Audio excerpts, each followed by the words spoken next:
રવા દો. ડુંડી મોટી કરવી હોય ને તો આટલી આટલી ગાંઠ રવા દો. તો જો તમે આટલી આટલી વધી જાય ને ગાંઠ આટલી લાંબી હાઈટ વધી જાય પણ એ હાઈટના ઘઉં પડવામાં પડી જવાની સંભાવના રહે પવન કેવું આવે તારે. અને આટલી આટલી નોટ હોય ને આટલી આટલી નોટ એના માટે સિજન્ટાની જે રહે ને ઇમ્પેક્ટ એક્સ્ટ્રા 15 ml પંપમાં 15 નાખી દો ને એક જ છંટકાવ કરો ને એટલે આ વિકાસ ઓછો કરી દે અને સામે ડુંડીનો વિકાસ લાંબો કરી દે.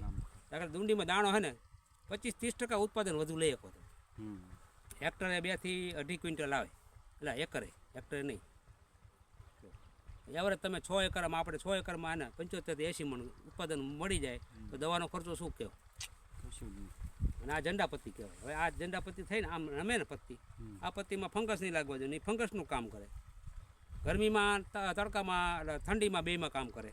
અને આ જે આ ડુંડી આવે ને ડુંડી પછી 52-34 ને મિક્સ 60-70 દિવસ પછી ચાલુ કરો ને આમને કદાચ એટલા થઈ જ જાય છે. ઝંડાપત્તીની તો ઓલી પત્તી ઉપર જાય ને જે વરે ને પત્તી એની ઉપર ડુંડી નીકળે નીકળ મારી 70-60 થી 70-80 દિવસે આપણે એને દઈ દેવાનું.